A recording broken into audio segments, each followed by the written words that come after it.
All right, all right, all right. We are here with Dr. Warren Blakney Sr., and we are discussing the Get Out to Vote.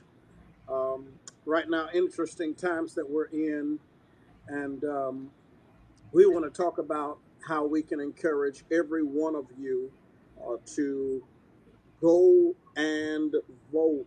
Go and vote. I'm going to give you a little bit of time to come on this stream and share this video so that we can have a meaningful discussion. So if you will just share this screen so that we can have, or share this a stream rather, so that we can have a meaningful discussion, that would be absolutely awesome.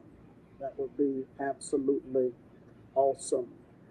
Um, let's see here. Let's get it cracking.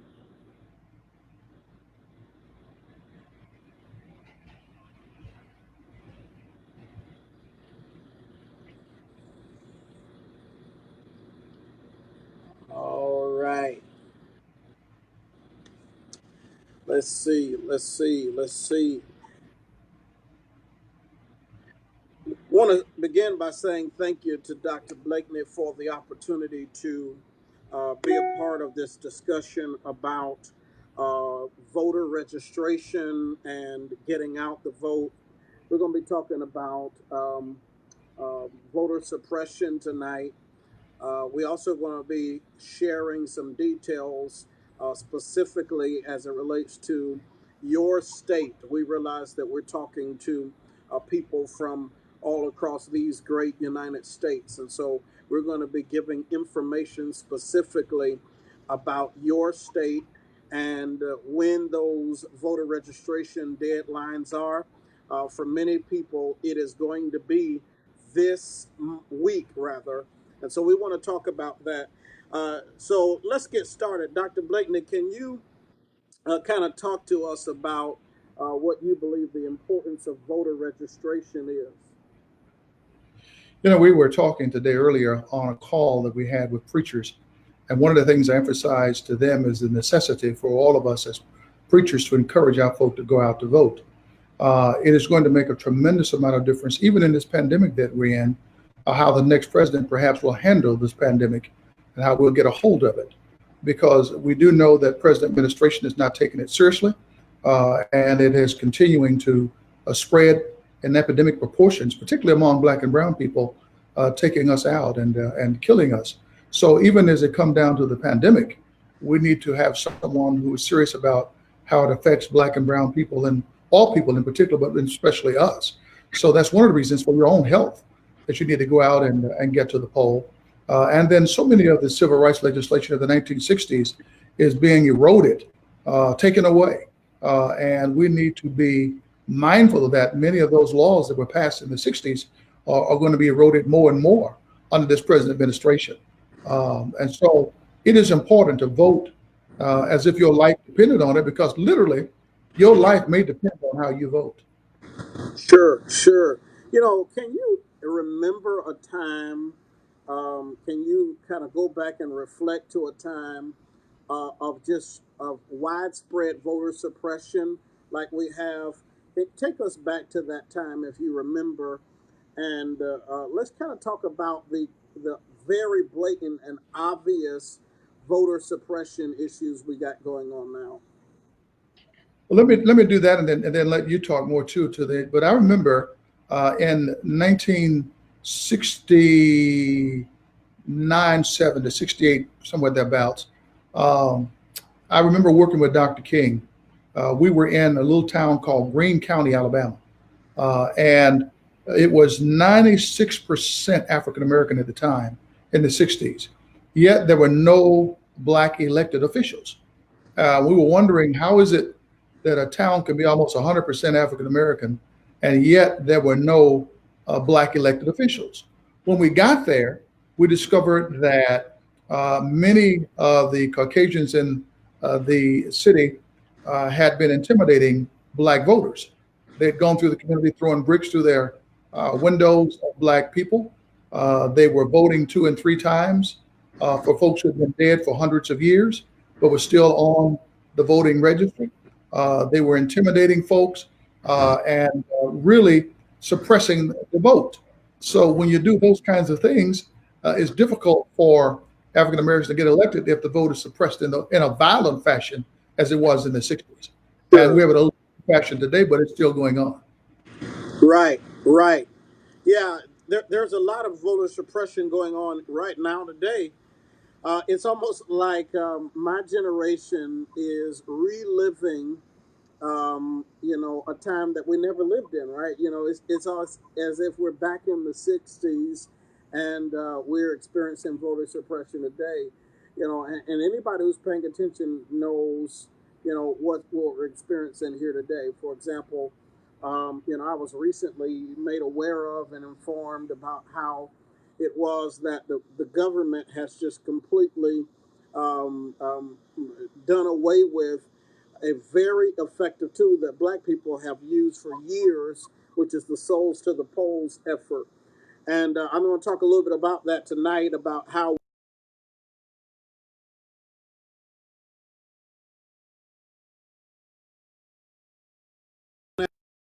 we intend to use other means to get people to the polls. But the souls to the polls is a classic tactic for voter suppression.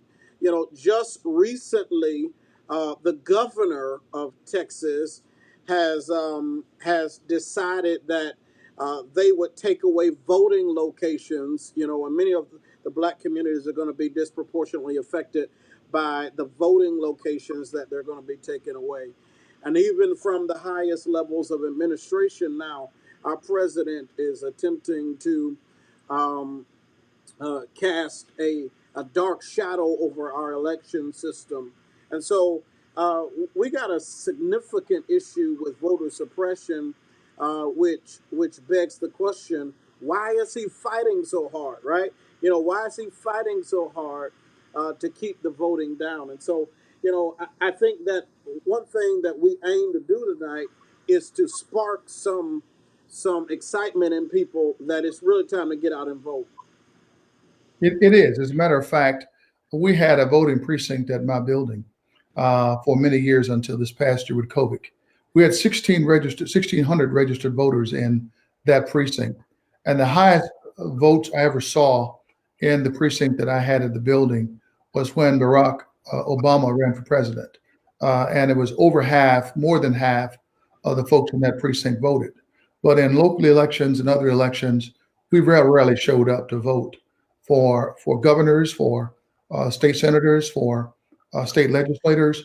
We very rarely showed up to vote. And sometimes the margin of victory for many of those offices was 10, 15, 15, 20 votes. So I want folk to know that if a man wins by 20 votes, a woman wins by 20 votes, and you don't like that particular election in terms of that person winning, if 20 of you had gone to the polls and voted, or 40 of you, then they wouldn't have won. Sometimes the elections are won by small margins. And there's too much at stake in this election to stay at home. I mean, not only is your health at risk, but when you look at fair housing, when he's talked about that the suburban areas are going to be safe now, sending coded messages and all of those kinds of things, then you need to be aware of what's going on and listen to the coded messages that's going on from Washington. Fair Housing Act and all of those kind of things are at risk. So we're standing on the shoulders of a lot of good people who died that we can have these rights, and to see them eroded by an administration who don't care so much about civil rights is something that ought to spark something in us to say, get up off the couch and go vote. Sure, sure, absolutely, absolutely. I think it's quite imperative to talk about voting and registration to vote, because one of the things that is happening all across the country is, especially in Republican-controlled states, they are purging the voter rolls. And one of the things that we're going to see happen is that folk who thought that they were registered to vote are going to get up on election day and find out that their names have been purged from these voter rolls. Texas, I think the deadline to vote or to register to vote was Monday, this Monday that just passed. But Oklahoma's date is this coming Friday, correct? That's correct. All right. And so, can you talk to a little bit about to Oklahomans, and then I'll talk to nationally the need for Oklahomans to figure out whether they are registered to vote, double check that, and then get that done this Friday. Absolutely. There are 77 counties in Oklahoma. And of course, Oklahoma has a dubious distinction of being the only state in the United States that Barack Hussein Obama did not win one county. He won one county in Mississippi. He won one in the deep South. Every state he won at least one county, but not in Oklahoma.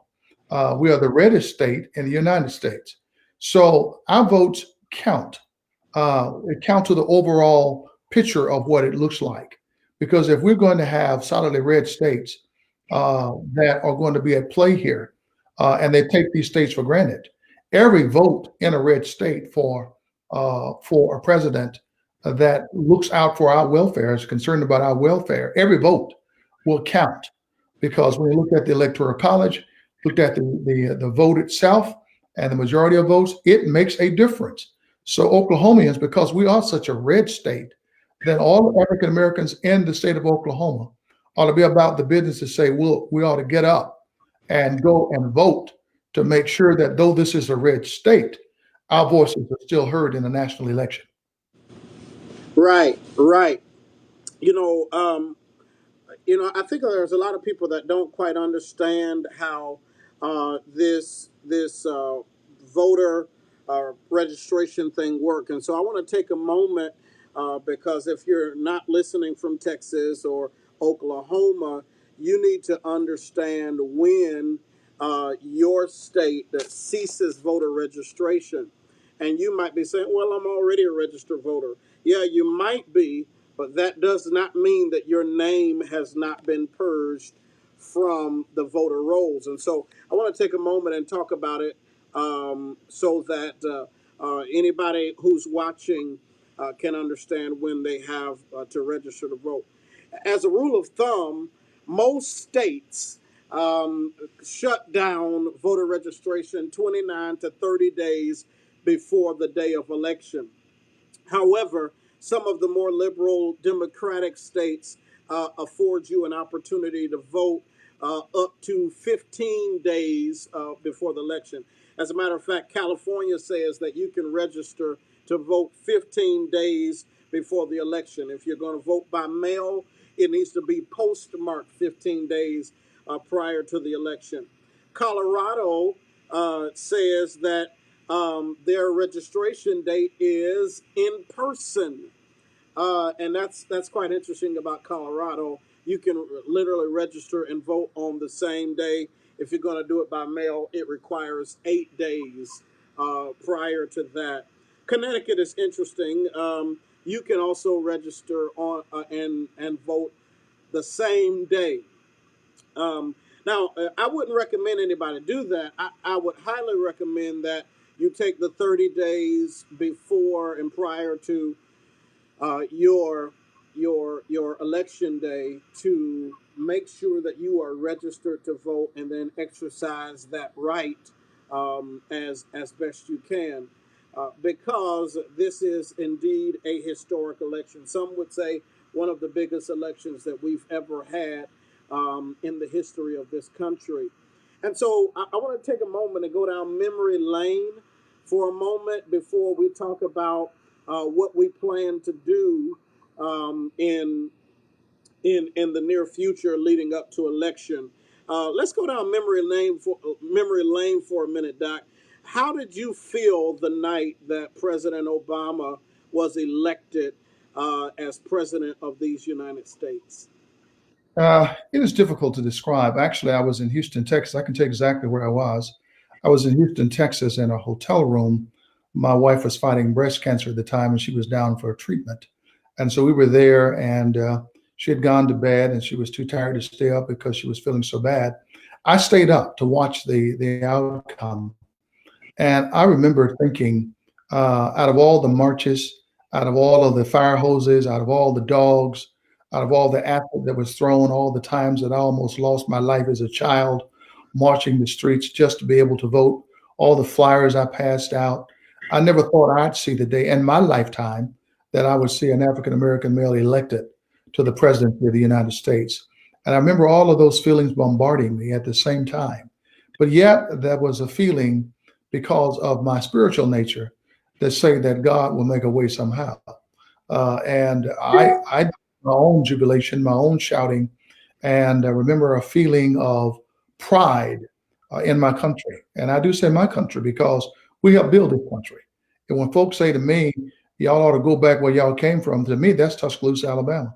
That's where I came from, Yeah. and so, I don't have that kind of problem. So I was proud of my country that we'd come to that point to where we were able to say color for one time did not make a difference, that the man with true character and the man who was most qualified for the office won.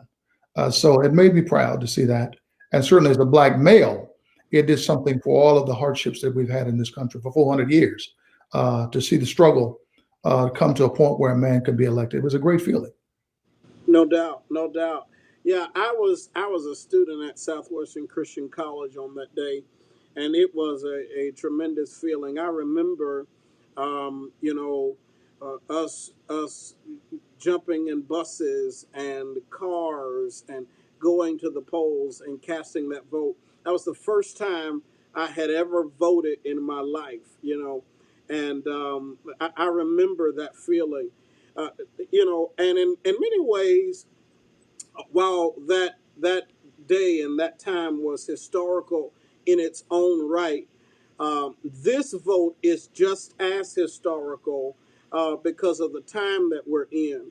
Do you get the sense that we have, as a people, as a community, the same sense of urgency now that we did then?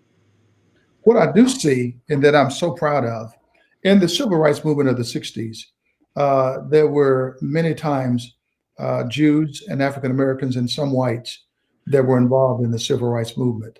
But what I'm encouraged by, to get back to your question the long way around, is that I see so many young whites, so many white Europeans who are fighting this battle. I mean, when you look at Portland, Oregon, I lived there for almost 4 or 5 years as one of the preachers in the community. And you look at that, that's a state that has probably less than 2% African Americans, maybe three. And yet the fight that they have there is coming from white young people. You look at Minnesota, where there's not a large African American population, where George Floyd was killed. That's a largely white population. I see a movement in this country that is so strong where they realize, yes, this is a season and a time just as important as the election of Barack Hussein Obama. Yeah, Because when you have a person in the highest office who say there are good people on the other side, when a person would drive a car uh, directly into a crowd of people and kill folk, and the person in the highest office say they're good folk on the other side, when a person who's in the highest office will refuse in a debate to denounce white supremacy, uh, you better believe this is an election that your life may depend on. When police shootings of black men across this country, Jacobs with 7 shots in his back, you're looking all across this country at all of the things happening. You better believe you better vote, because your life as a black male or as a black woman from Breonna Taylor, your life may depend on this vote. yeah, yeah. You know, absolutely. I think that we're really in a season where we're going to have to break out of apathy, and I think my language to many people is, even if you doubt whether your vote counts, cast it anyway, because we're really in a place where we can't afford not to move out. And the truth is, his supporters are going to vote anyway. They're going to vote in support of him, rain, sleet, snow, sunshine, wherever. They're going to vote for him. And so we're really at a place where we have to encourage our people to do the same. I, And so, I go ahead. saw on CNN the other night where it said at least he has a base of perhaps 60 million people in this Yeah. country. And if Wow. you have a base of 60 million people, that's a lot of folk. So Yes. if we have 166 million women in this country, and that leaves you to know that there are the rest of men, we have got to get out to vote. Because if Yeah. there's a base of 60 million people already, and there's some who are cross over because they don't like the Democratic candidate and say, well, I can't find it in myself to vote for a Democrat, even though I don't agree with his policies. I find it less attractive to vote for a Democrat and cross over. You already got a base of 66 million, 60 million people. Yeah. So we need to get out like never before, because if we don't, we're going to be in for a real treat, and a trick and treat. And with upon on trick or treat coming up, we're going to have some tricks and treats November 3rd. Yes, no doubt, no doubt, no doubt. Listen, I want to talk a little bit about the national effort that we're unveiling tonight. Actually, the flyer and the link will go out tonight, and I want to talk a little bit about that. We're engaged in a national effort. As per your brainchild, every Sunday night we're going to be having conversations about COVID 19, about racism, about social justice and injustice. Where does the church see itself in this fight? All of these things. And we're going to be culminating this discussion in 3 weeks, which is going to be leading right into our a couple of weeks before election, or the week prior to election, actually.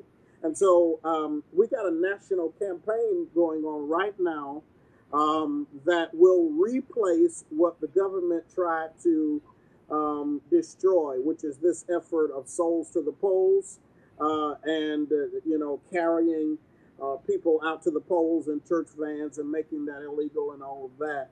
We're going to be coordinating an effort nationally where we're asking preachers all across the country to use their resources to orchestrate and galvanize folk who are willing to volunteer to take people to the polls in their vehicles. So, can you just kind of talk real quickly, use your influence, your ability to kind of encourage preachers to jump on board with this effort so that we can bus people or car people to the polls? Absolutely. In fact, I'll do a little bit now, but on Sunday night at 7 o'clock, on the program we have now on the town hall meetings, we'll say more about it. But we look at preachers in our fellowship, and we see what's happening to our members. It's not just us; it's what's happening to our members. Many of our members are people who are inner city folk, who need resources and need services that are provided by the government. And as a person who is a mouthpiece for the unheard, a mouthpiece for those who cannot speak for themselves, then we all be about the business of making sure that our members are represented, making sure that their voices are heard, and whatever we can do to facilitate them getting to the polls, to make sure their voice is heard in this election, then we ought to be about the business of doing that. If it isn't for you, it ought to be for those folk that you serve, who you know are hurting. I have a lot of folk who live in the inner city. Right now, we haven't helped them eat. We haven't helped them with groceries. We have some seniors who are not doing well. So I speak oftentimes, not just for me, but I speak for the many folk in my congregation who can't speak for themselves. When I speak truth to power, it's not about me. It's about the folk that I represent. Uh, and I think it's time we recognize of whom much is given, much is expected. If you're going to stand and preach to them every Sunday, you're going to stand and give them a word, and they're going to remunerate you with some kind of monetary compensation. Be the kind of person you need to be. Get up and represent them in totality, not just on Sunday mornings, but making sure the well-being of that person in a pandemic, which could really be high risk for your old people, high risk for those who cannot have insurances and hospitalization. Because right now, if you don't vote right, your hospitalization can be taken away from you. We're in danger of health care in this country, going down the tubes for existing conditions, which a lot of us have. If this president has his way that's not there now, for existing conditions will not be covered. So we need to get up out of the pulpit from around the pulpit and get out and get your folk out to vote. Because their lives, again, this theme is going to be repeated by me over and over, their lives in many ways depend on voting on November 3rd. Yeah, absolutely, absolutely. You know, here's a couple of things that you can do as a preacher and as a church leader, is as we unveil the Souls to the Polls effort that we have. A couple of things that you can do. Number one, encourage your members that if they vote by mail, they need to go ahead and send that in now, right? If they vote by mail, they need to go ahead and send that in now. Number two, encourage them that the best vote is going to be the vote in person. We're already seeing this president and this administration attempt to diminish and to slow down the postal system, to discredit votes by mail. We're already seeing that now. And so, if you're going to vote by mail, you need to do that now. And the best vote that you can cast is going to be the one that's going to be in person. Um, a couple of more things that we need to encourage is that we need to encourage those members who are able to use their vehicles and take their neighbors and take their family members and take their church members to the polls so that they can get to a place where they can vote.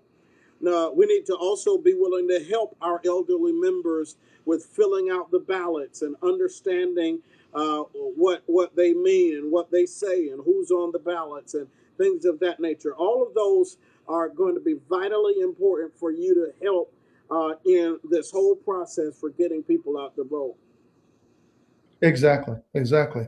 And as I said, we will address a lot more of this on this coming Sunday evening. And I want you, those of you listening, to encourage somebody to tune in on Sunday evening at 7. It is a discussion not only just with David and I, but there are some other people. We have a lawyer on there. We have some other people on there that can give different perspectives on why you need to get up and go out. There are some preachers on there that are going to be able to have a word to say about what's going on. But this is a prelude to that again, that we want to make sure we're doing all that we can. And at the conclusion of this election, if we've done all that we can, and whatever comes out of this election, we know that we did what we needed to do. And I can live with that because I know God. But we cannot live with you not voting and then complaining about what's going on. If you don't vote, you have no reason to complain. You have no right to complain. So get up, get out, put your mask on, do social distance as much as you can, go to that poll, cast your vote, because at the risk of being redundant, your life, your children's life, your son's life, your daughter's life, your life may well depend on how you vote. All righty. Okay, well, we're going to wrap it up. I do believe that tonight, is it tonight or maybe tomorrow, the vice presidential debate is happening. And so we're anxious to see what that's going to be like. But I want to encourage you all to get out and vote. Preachers, members, commit to joining us in this effort of a national Souls to the Polls effort where we essentially encourage people to carpool to the voting precinct. Thank you so much, Dr. Blakney, for your time. Thank you for your wisdom and your insight. And you have a wonderful, wonderful, wonderful night.